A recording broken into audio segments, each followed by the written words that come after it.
Colorado assistant coach Kim English picked up one of the most bizarre technical fouls you'll see on Friday night. As the Buffaloes were battling Iowa and South Dakota, English attempted to briefly go on the court to retrieve an errant water bottle that rolled on the floor after a free throw. Unfortunately for English, his timing could not have been worse. As Colorado's Tyler Bay missed a free throw, the ball was backtapped all the way in front of the Colorado bench, where English took the loose ball to the head while trying to discreetly get the bottle off the floor. English was doing the right thing by trying to get the bottle off the floor. But since the ball hit him while he was on the court, Colorado was issued a Class B technical foul. Iowa was given one free throw. The possession arrow took care of the rest. The Hawkeyes held off Colorado for the 8,073 win. If you say you've ever seen anything like this before, you're probably lying. Cold sweat smile. Colorado assistant coach Kim English drew a technical foul after he went on the floor to retrieve a stray water bottle and took a ball off the face mid-play. Pic.twitter.com /3DWW8 Big Ten Network at Big Ten Network. December 23, 2017. Minneapolis AP senior guard Nate Mason scored 17 points but missed most of the second half with a potentially severe ankle injury as Minnesota defeated Florida Atlantic 9,560 on Saturday. Mason, the Gophers' second leading scorer and a first-team All-Big Ten pick last year, went to the floor early in the second half after getting tangled up in traffic. After a visit from the trainer, he was helped off the court but didn't put any weight on his left ankle. Jordan Murphy scored 14 points and grabbed 11 rebounds for Minnesota 113, extending the nation's longest double-double streak to 14 games. Amir Coffey and Reggie Lynch each had 11 points for the Gophers. Gerdarius Troutman led the Owls 66 with 18 points, while Ronald Delph scored 17 and Jalen Ingram had 12 points, 5 rebounds and 4 assists. Mason connected on his first 3 three-pointers before the game was 5 minutes old. The third was part of an 180 run that staked the Gophers to a 287 lead.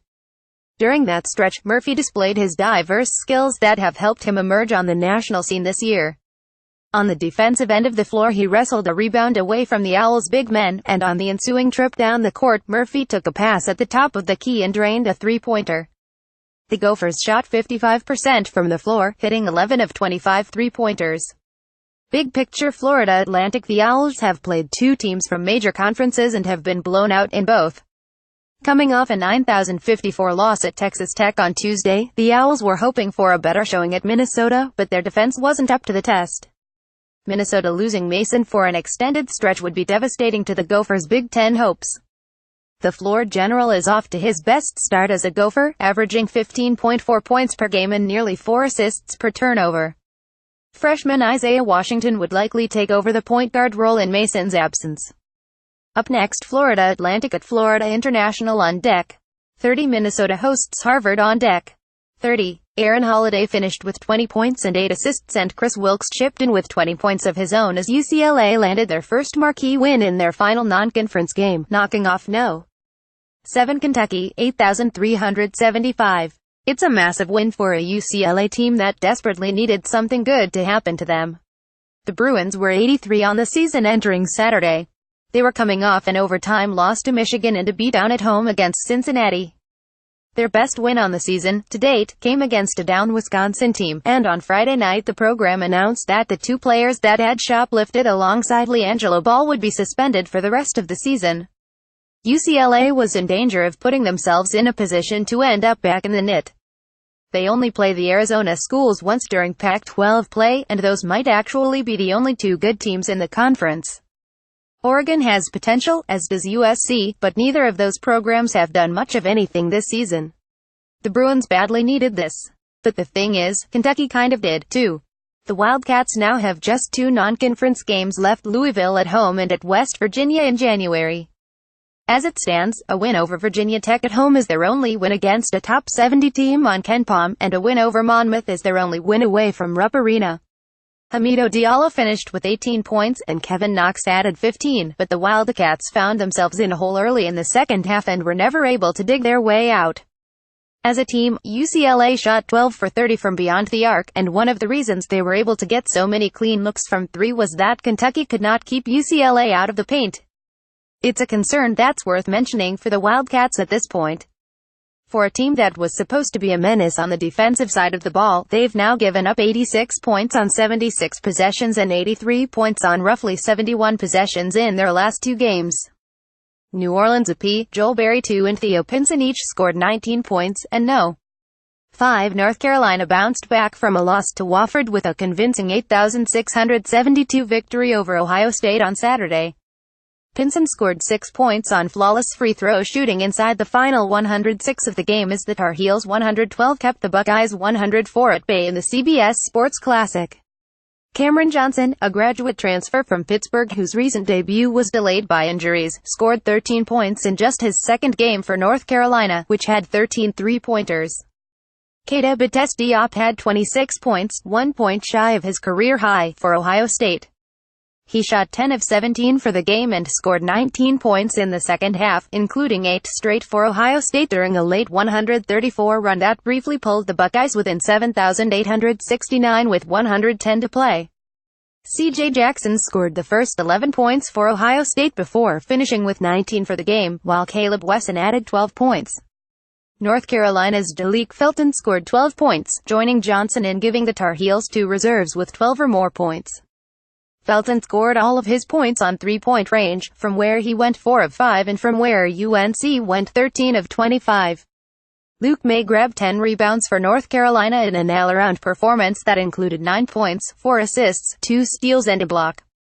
The big picture: Ohio State, the Buckeyes looked competitive in stints and never led in the game, but still had trouble keeping their deficit under double digits against a UNC squad that had more balanced scoring. Ohio State also struggled with UNC's physicality and size under the basket. The Tar Heels out-rebounded Ohio State 3,925. North Carolina game against Ohio State might have been just what the Tar Heels needed to bounce back from a surprising loss at home to Wofford earlier this week. UNC is 122 all-time against the Buckeyes, including a 50 mark under Coach Roy Williams. Up next, Ohio State has a week off before hosting in-state non-conference foe Miami of Ohio on deck. 30. North Carolina also is off until December 30th, when the Tar Heels open ACC play at home against Wake Forest. Newark, New Jersey. AP, Seton Hall coach Kevin Willard likes where his 23 road-ranked Pirates are entering Big East play. "I think we're excited about being 112, Willard said Saturday after a 7,462 victory over Manhattan. "I think we've put ourselves in good position heading into the Big East."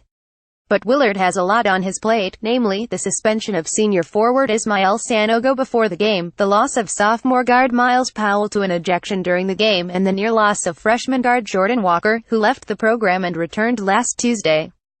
"I'm not a happy camper," Willard said. "It's been a tough week. You put time and effort into kids and you hope that you're guiding them the right way.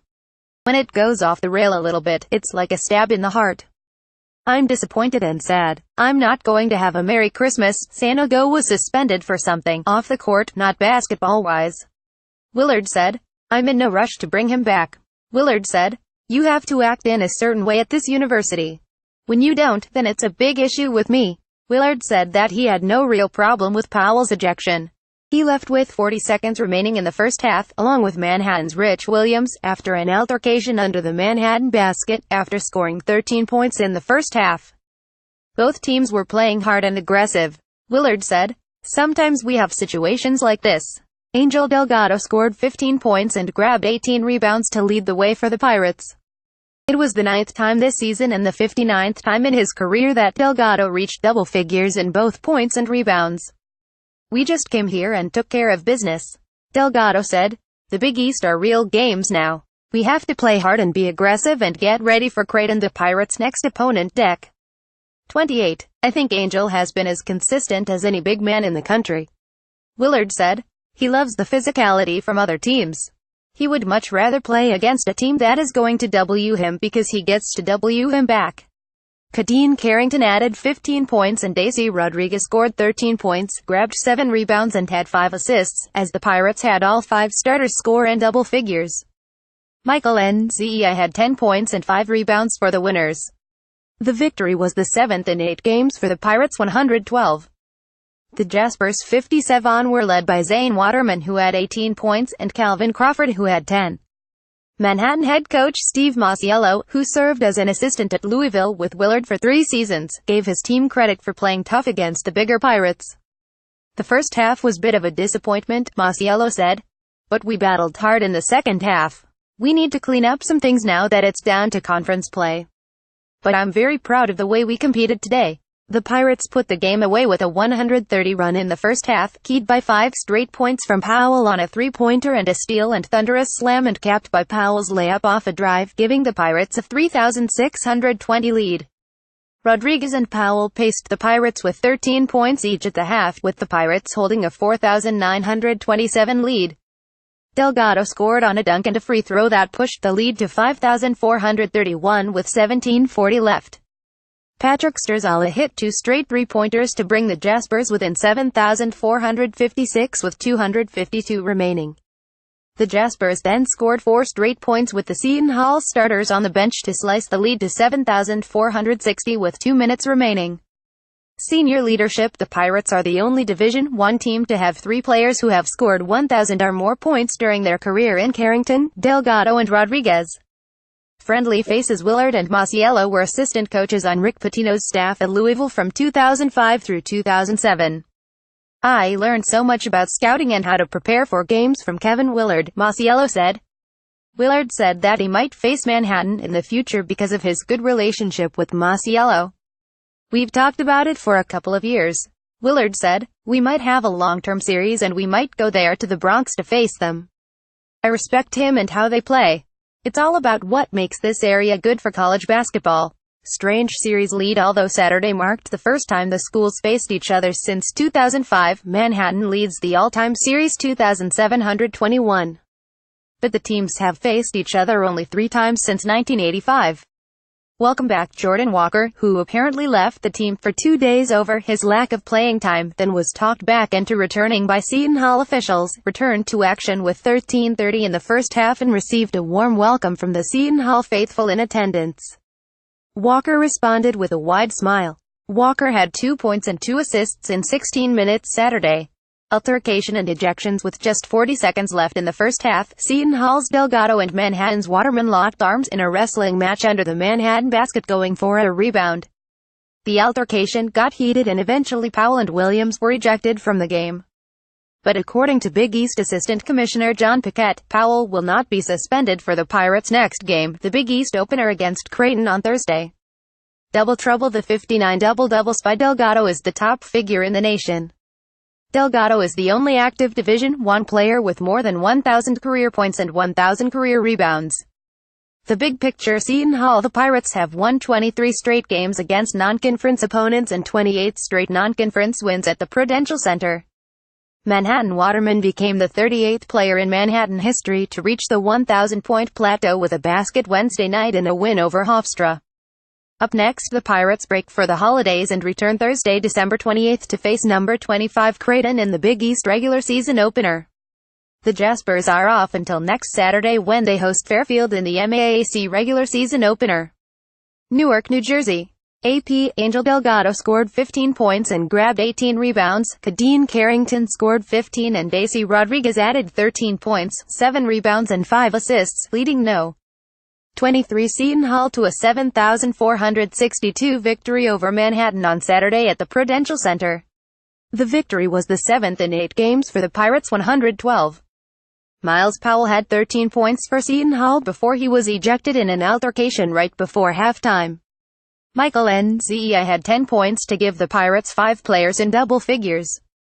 The Jaspers' 57 were led by Zane Waterman, who had 14 points, and Calvin Crawford, who had 10.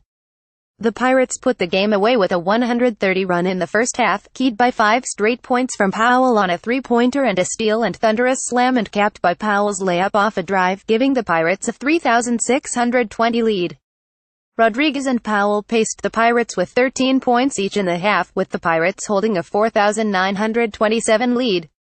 Delgado scored on a dunk and a free throw that pushed the lead to 5,431 with 17:40 left. Patrick Sturzala hit 2 straight three-pointers to bring the Jaspers within 7,456 with 252 remaining. The Jaspers then scored 4 straight points with the Seton Hall starters on the bench to slice the lead to 7,460 with 2 minutes remaining. Senior leadership. The Pirates are the only Division I team to have 3 players who have scored 1,000 or more points during their career in Carrington, Delgado and Rodriguez.